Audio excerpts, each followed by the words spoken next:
کې موجود یو په مانیار کې د پاکستان تحریک انصاف یو لوی جلسه وشوه. بیګم موږ تاسو ته ویلو چې په خلیج ممالکو کې د تحریک انصاف کارکنان په ګڼ تعداد باندې د پاکستان رخ کړی دی چې په لکونو روپو باندې ټیکټونه اخیستي. د هغې ملګري موږ تاسو ته ښولي، خو دا وخت د سوشل میډیا انچارج رشید اقبال چې دی هغه هم د سعودي عرب نه راغلی، اقبال رشید صاحب تاسو ته هرکلی وایو او تاسو الیکشن له راغلي نو څه محسوس کوئ؟ اول خو ستاسو ډېره مننه او د دې یوت زموږ د پی ټی آی ټایګرز او کوم چې زموږ د پی ټی آی تنظیم دی د هغوی ډېره مننه چې هغوی دومره مضبوط او دومره ښه هیوج جلسه وکړله. دې نه پس چې دی نو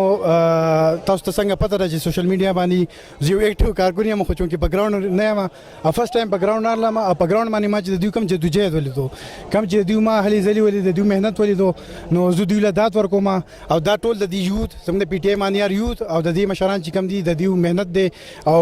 واقعي زه چې کوم ټایم کې په سعودي عرب کې وم نو زه ډېر په ټینشن کې وم. ما چې یار څه به کېږي ځکه جلدي کې زموږ یوت چې دی نو هغه داسې سامنا نه ول او مطلب چې کوم نیوز راتلل چې یار هغوی داسې ګډوډ غونډه کې دي، خو چې کله الیکشن راغلو کله چې د دې نه ورځې نږدې شوې نو د دوی هغه ما هغه محنت د دوی هغه ولیدو، خو ما ته حالانکې ضرورت نه و بیا پای کې ما ته ضرورت نه و کمپین لا وټ خو زه خو وروسته خبره ده زه کمپین لا راتلم. ما پای کې کسان ولیدل زموږ سره شاته مخې ته چې ول نو د هغوی چې کوم کسان ول د هغوی کیپونه ول دغه نه پته ولګېده ما ته چې دا کمپین روان دي. نو ما هغه ملګرو ته ویل چې یاره تاسو روان یئ خو تاسو سره نور څوک ملګري شته وي، تاسو چې په دې کې د 15-20 کسان نور ګورئ ټوپۍ نه دي په سر ستا په شان دي دا هم کمپین روان دي. زه چې کله بیا د ایرپورټ ته ورسېدم نو یوازې د هغه جاز نه زه چې کله اسلام آباد ایرپورټ ته ورسېدم ما ولیدل چې د هغوی کم د ټوپۍ په سر وي، نو هغه ایرپورټ ما ته داسې ښکارېدو چې بالکل د پی ټی آی جلسه ده هغه. نو واقعي داسې ده د ریاض تنظیم، د الخبر تنظیم، د دمام تنظیم هغه کسان ما ولیدل هغوی ټیکټونه واخیستل، هغوی زما مخامخ په څه زمانه یو ورځ مخکې څه زمانه یو ورځ مخکې ورغلل څه وروسته راغللو، خو ځان رسولی دی. زه نن سبا په ګراونډ نه یم، په جلسو کې په کلو کې په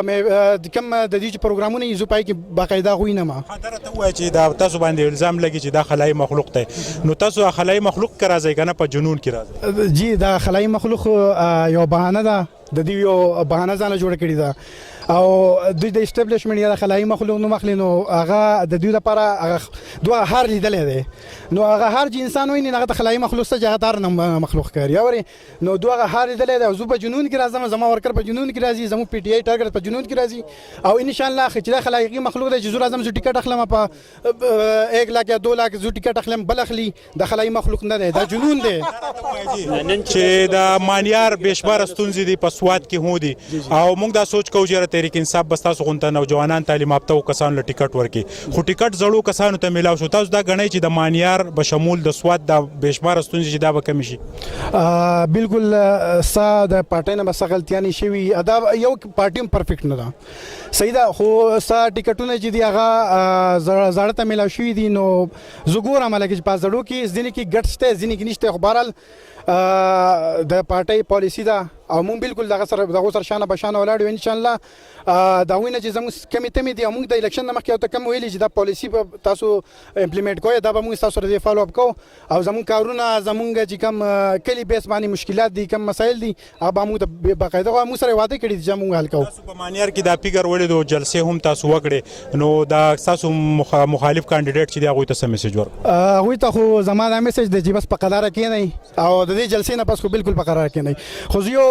خبره کوم لکه موږ خو دلته کې رشته داري ده او دوستانه ده، هر پارټۍ والا زموږ لپاره عزیز دی صحیح ده، موږ یو سیاسي ورکر سوشل ورکر او سوشل میډیا ورکر زه هغوی ته دا پیغام ورکوم په بل ورځ باندې دلته کې یو مسلم لیګ والا یو کس راغلی او هغه یو غلط بیاني کړې وه په کلي کې، زموږ په کلي کې دا خو زموږ یو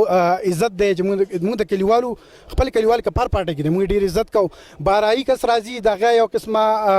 یو خبره وکړي چې هغه بالکل دغه اخلاقي دایرې نه بهر وي، نو هغوی ته زه ریکویسټ کوم او د هغې چې کوم پارټۍ والې دي هغوی ته زه ریکویسټ کوم چې آینده دې سیزونو کې خیال ساتي ځکه دا ووټ بینک سیواکۍ نه د ووټ بینک کمی. چونکې زنګ میلمه نو تاله یو مقدر کو چې په 15 تاریخ عوام سو کی زما خیال دی چې لکه زه یو ورکروم یم خو زه ایجوکیټډ کس زه دې ټایم چې یاره یو موقع خان صاحب لا ورکول پکار دي او داخله خبره کوي چې خان صاحب له موقع تاسو ورکوي چې په اوټ په بل ورکو خو خان صاحب له موقع پکار ده صحیح ده نو خان صاحب له موقع کم ځین راځي چې تاسو به تاسو ان اس سیټ باندې په پی کې سیټ باندې تاسو دوی له موقع نه ورکوي په خپل موقع نه ورکوي تاسو وايي چې خان صاحب له موقع پکار ده اصلي په د ګراوند نه د خپل علاقې نه د خپل پولینګ سټیشن نه به مو شروعات کو همون به خان صاحب له موقع ورکوي ان شاء الله جهان من اقبال رشید چونکې ماته ویل شو چې دا ګران سوال نو که خدای میلمو او د لمونګ ریلیف ورکو په مانیار کې کومګ وګورو بو شمول په سوات او بیا خلیج ممالکو کې د تحریک انصاف یو لوی لابي موجود ده په دې باندې کوم الزام لګي د خلای مخلوق نو زما په نوټس کې چې کمرال په مانیار کې پرنس غونته کې شخصیت هم دي چې هغه 24 غنټه لایوي پته لګي د موبایل ته سیګنل سوکرا لګي د موبایل ته ډیټا سوکرا لګي خو یو لوی علمیه روانه ده تحریک انصاف دا وخت ډیر زیات په جنون کې د تاسو د کارکونانو جذبول ده او د مانیار دا جلسه چې دا دوی خپل مخالف کاندیدټو ته چې د وارننګ جاری کو چې تاسو په غلاره کې نه او تحریک انصاف چې د په اقتدار کې روان دي الله تعالی دی وکړي چې په پاکستان کې همیشه جمهوریت او دلته امن